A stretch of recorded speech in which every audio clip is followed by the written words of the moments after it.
Olá, estudantes! Hoje a nossa aula tem como título Eu e o mundo e eu. É uma aula que vai passear brevemente pelo surgimento do Estatuto Epistemológico das Ciências Humanas e vai passar um pouquinho por 4 filósofos vistos e estudados sob a alcunha de individualistas e rebeldes.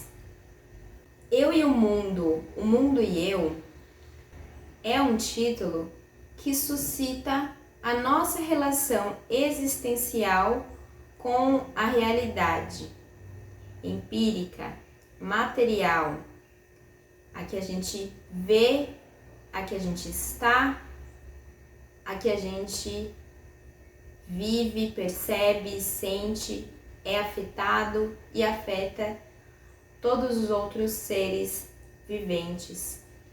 A nossa relação com o mundo foi sempre a mesma? E o mundo tem alguma relação com a humanidade?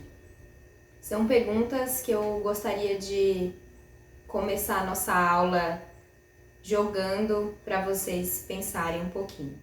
Vocês já pararam para pensar na vida antes da ciência moderna? Numa vida humana sem inovações tecnológicas? Uma vida sem as descobertas e as explicações dos fenômenos antes desconhecidos e que, com base no conhecimento científico, passamos a, se não compreender por completo, mas passamos a começar a compreender? Já pararam para pensar?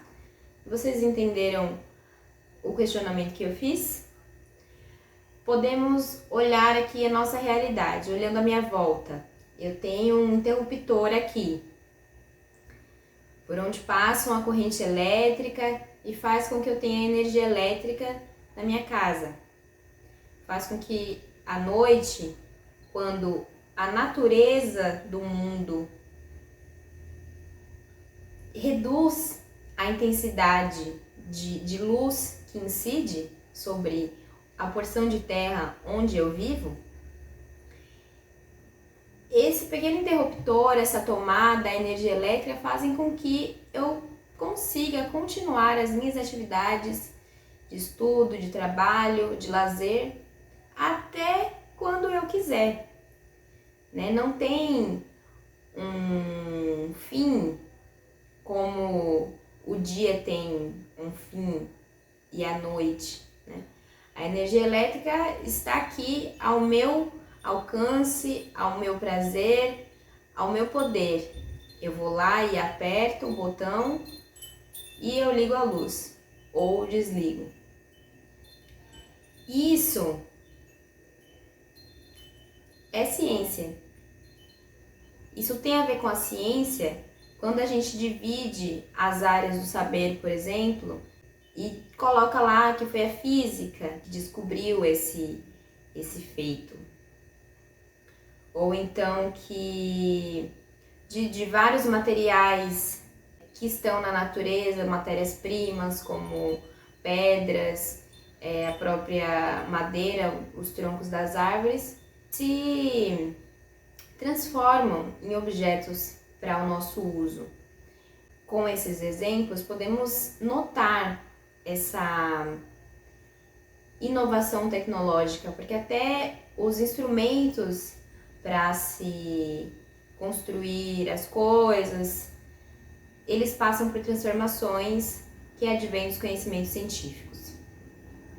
Pois bem, a ciência, como compreendemos hoje, ela surge no século XVI e há quem diga que ela foi a mais profunda mudança na perspectiva que nosso gênero humano já experienciou e experiencia até hoje. A ciência alterou nossos pressupostos metafísicos, nossa relação com o mundo, com a natureza, sobretudo, com a religiosidade e redefiniu nosso modo de ser, de estar e perceber no mundo, de se relacionar com as pessoas.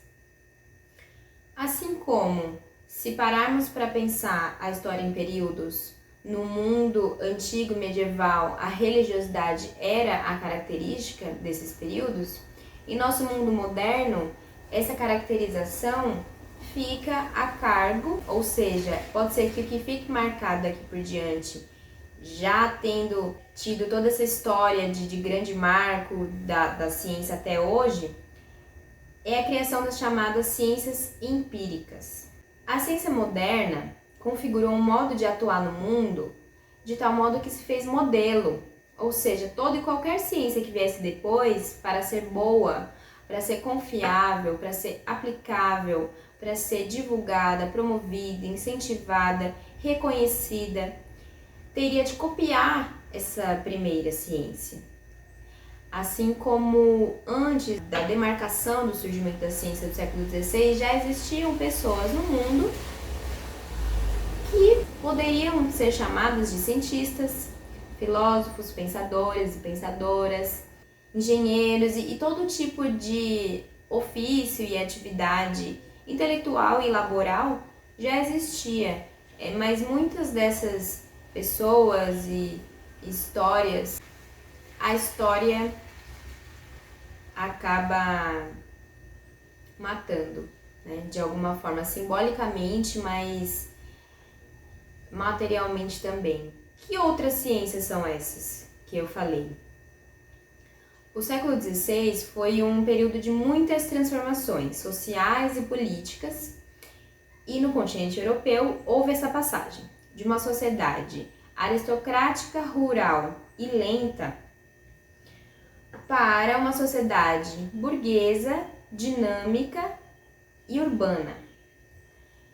E é aí que surge, com essas pessoas, né, vivendo suas vidas, nessa passagem de um estilo de sociedade para outro, que surge essa preocupação em fazer da realidade social algo conhecido com o mesmo rigor com que se conhecia as ciências naturais.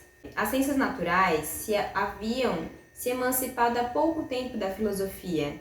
Vocês se lembram de como a filosofia dos gregos filósofos que estudamos se baseava nos elementos da natureza, terra, fogo, água e ar? É daí que as ciências humanas passam a timidamente aparecer, porque esses elementos da natureza serviam como explicações para o que a gente não sabia.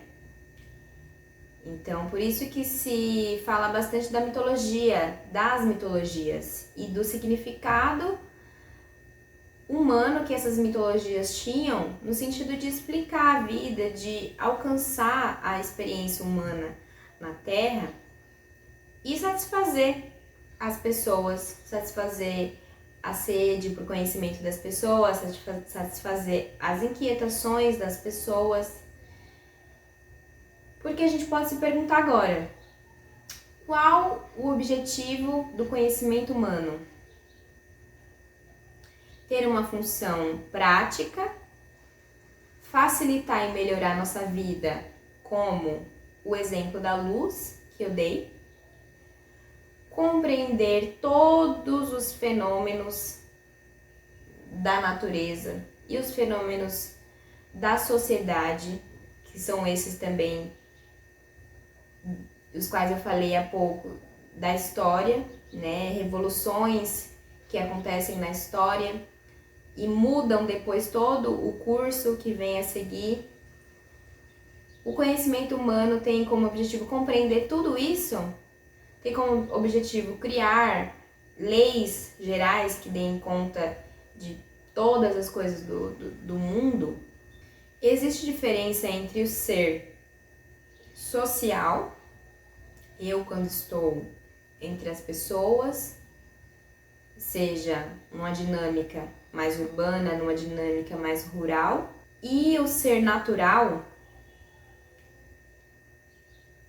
Esse ser natural seria um ser isolado?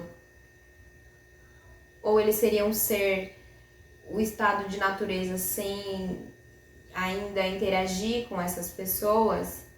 Ou seria um ser mais conectado com outras coisas do que com pessoas?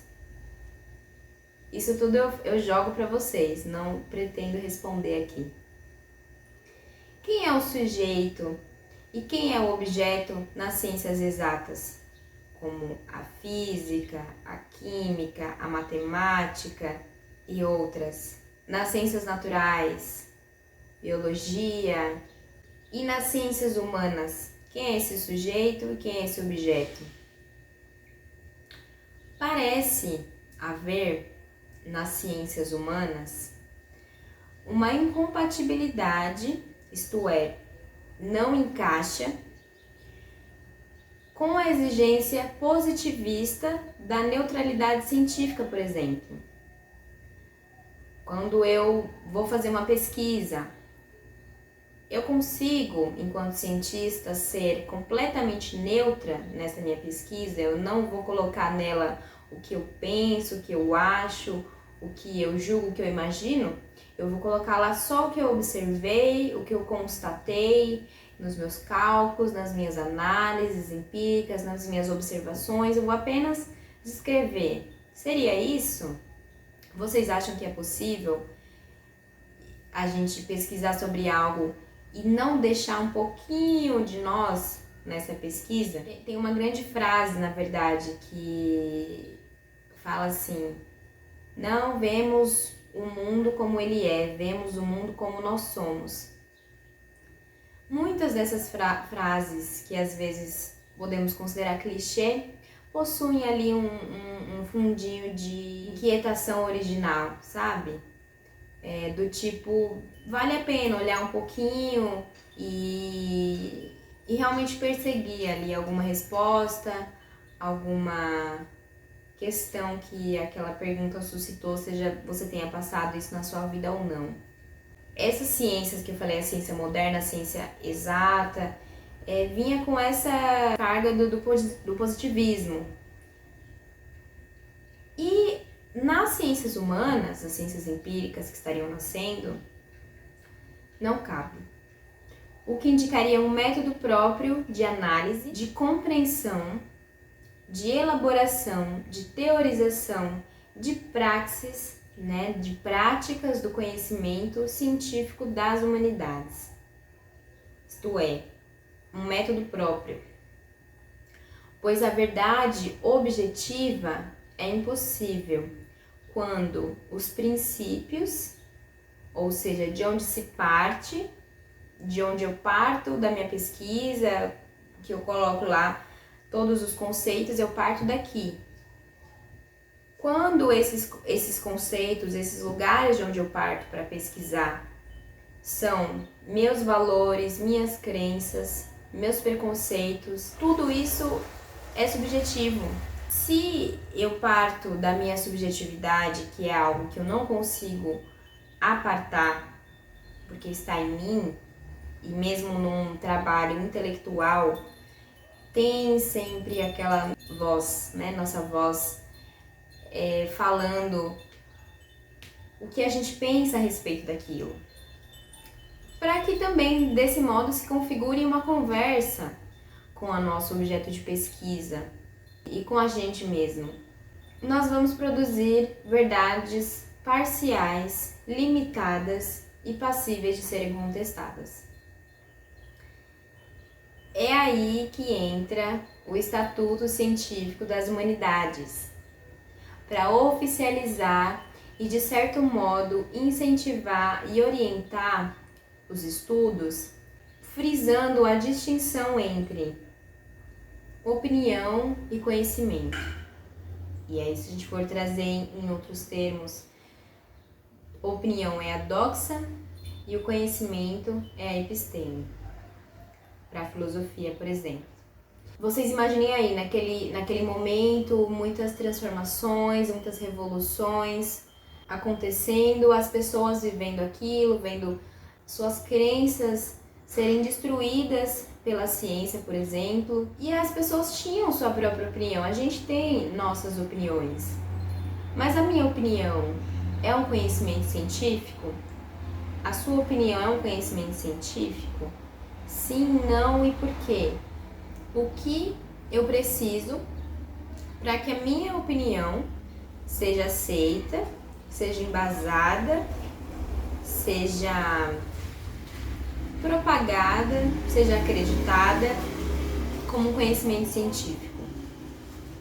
O que nós, estudantes de filosofia, professores de filosofia, pesquisadores, intelectuais, acadêmicos, pensadores livres, o que nós precisamos, o que nós fazemos é ciência? Bom, então isso tudo estava acontecendo e a filosofia não aderiu de imediato a essa obsessão cientificista do século XIX, pois ela ainda estava apegada ao bom e velho dualismo para aprender e perceber as coisas. Ou seja, eu falei que começou lá no século XVI, então 17, 18, 19. É muito tempo, é um bom tempo. E a filosofia teve o seu percurso, cada área do saber teve o seu percurso e até hoje, né? Em algum momento elas se encontram, por isso que criam-se esses estatutos, afinidades e assim por diante. Na religião, na ética, na metafísica, estava lá o dualismo, mundo invisível, mundo sensível, corpo e mente, certo, errado, bem e mal. Então a gente via isso, essas concepções dualistas, ainda na filosofia.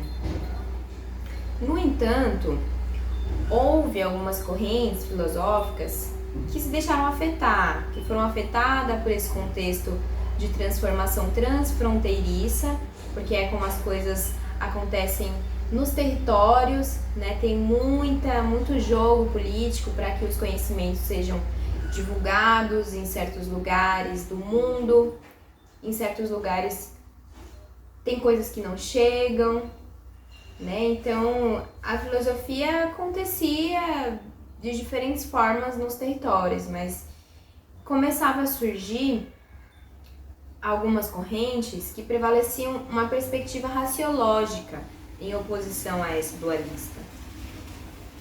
E assim, essas correntes alteraram seu objeto de estudo. Antes, humanidade, agora indivíduo. E assim começava a surgir também o existencialismo, dos individualistas aos rebeldes. Vamos passar rapidamente por 4 filósofos que assim foram vistos e estudados. O primeiro deles, o Albert Camus. Sua grande obra chama O Homem Revoltado. E a ideia de ler O Homem Revoltado como um tratado de um humanismo às avessas, onde se reclamavam valores humanos para um tempo que já não se acreditava mais no homem. Por que não se acreditava mais no homem? Hoje em dia, vocês acreditam nos homens? Na humanidade? Como acreditar na igualdade, na fraternidade e na liberdade, conhecendo aquilo que o homem se tornou?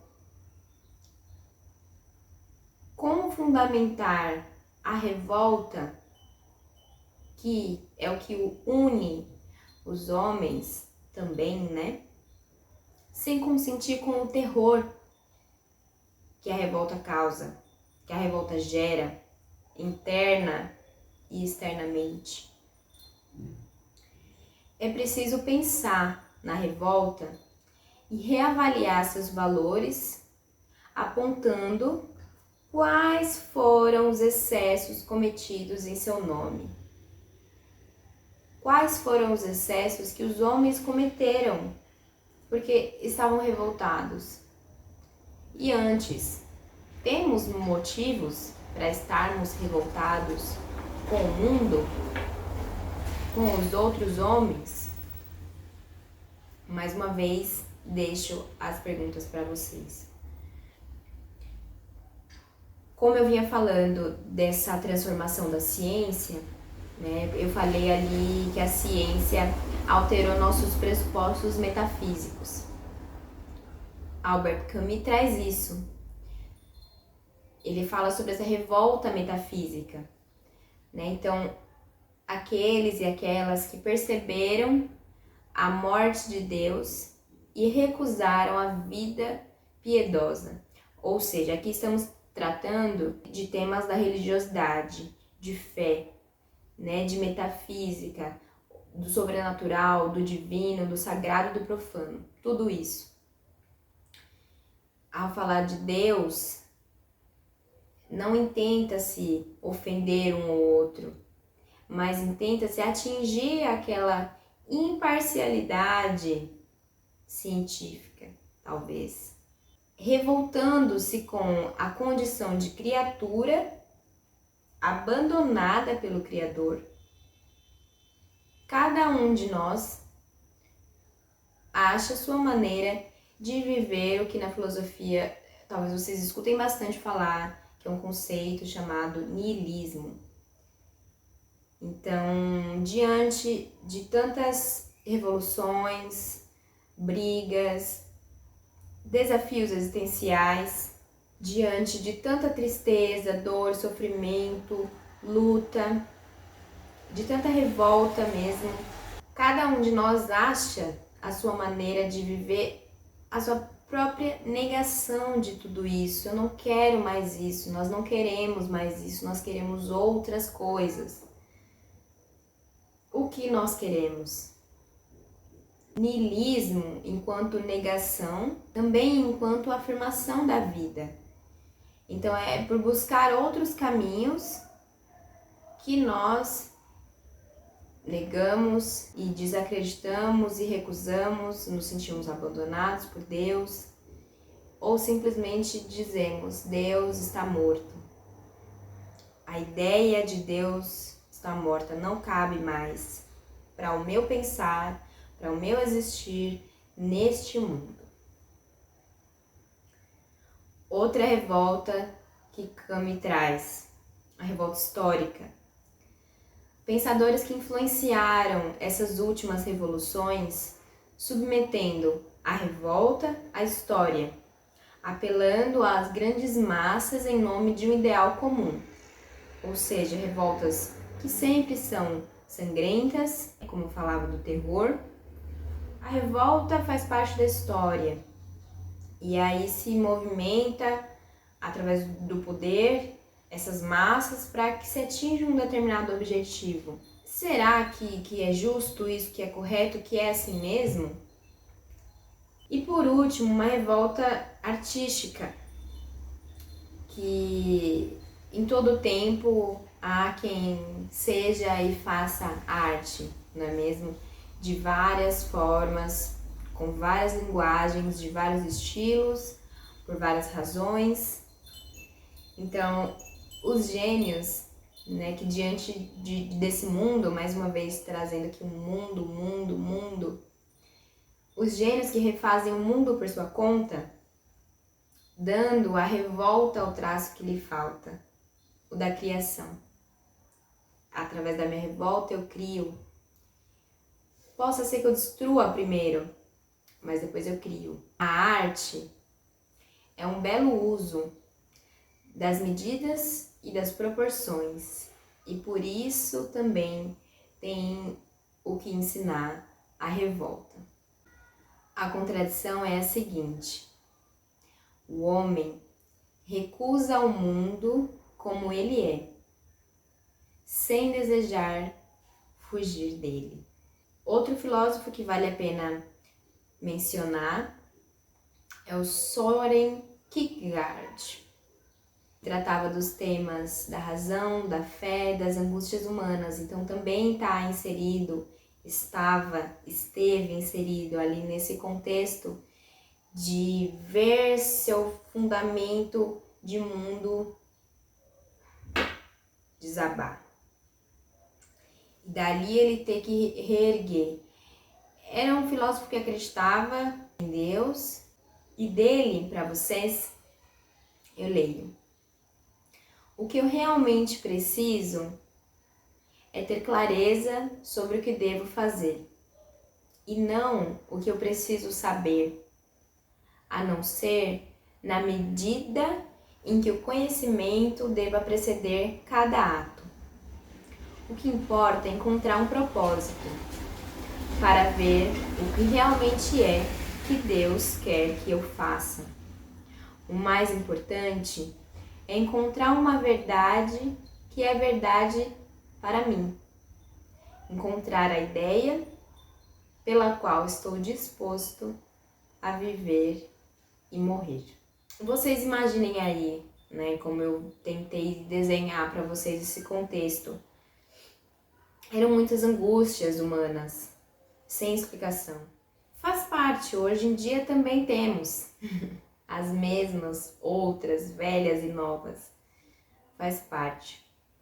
Mas é bom ter quem pense junto com a gente, quem elabore, quem seja corajoso para criar, para se revoltar.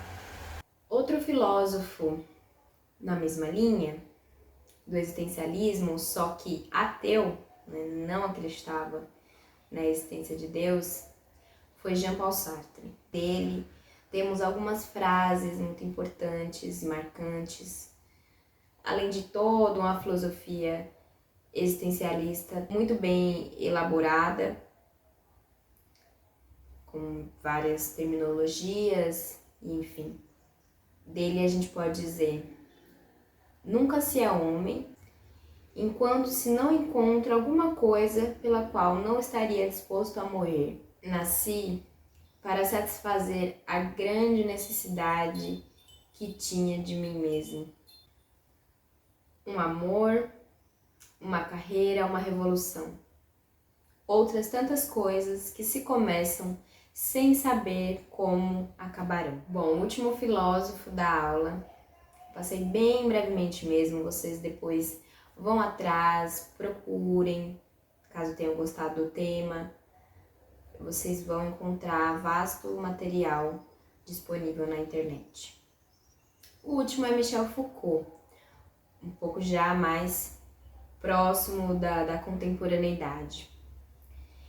Ele foi um filósofo que questionou o estatuto científico das ciências humanas por considerá-las, antes de tudo, narrativas, discursos variáveis de acordo com cada época. Ele sabia que existia ali as tendências, as ideologias, né, que estariam implicadas nas pesquisas das humanidades. Sim, ele não discordava disso, mas ele desconfiava da existência de realidades em si mesmas, convencido de que só faziam sentido por meio dos textos que cada saber construía sobre si mesmo. Ou seja, nesse sentido, ele criticava a ciência de uma maneira geral. Porque nessas, eu tô aqui fazendo um discurso, tô aqui narrando uma aula para vocês. Outra pessoa pode vir com outros argumentos, com uma outra fundamentação teórica e quebrar todo o meu discurso. Então, onde está a realidade do que eu falei? Ele discutiu que não apenas interpretações específicas de cada disciplina humanística que se estuda, né, filosofia, sociologia, mas também as linguagens e a maneira como elas construíam seus conhecimentos.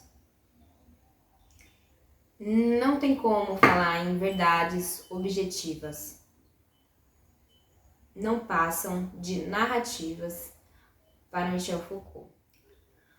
Todo sistema de educação é uma maneira política de manter ou de modificar a apropriação dos discursos, com os saberes e os poderes que eles trazem consigo. O discurso não é simplesmente aquilo que traduz as lutas e os sistemas de dominação, mas aquilo pelo que se luta, o poder do qual nos queremos apoderar. Ele faz uma crítica aqui nesse sentido, o conhecimento ser poder, ser objeto de poder. Você conhece, então você pode fazer algo, modificar, dizer, né, fazer e acontecer. Em nossos dias, mais que a ausência ou a morte de Deus, é proclamado o fim do homem. Eu espero que vocês tenham conseguido dar uma viajada comigo, conseguido entender um pouco do que eu quis trazer, entender o tema, e que vocês tenham ficado com esses questionamentos, vocês levem com vocês e que isso seja frutífero, revoltante e muito criativo. Até a próxima aula.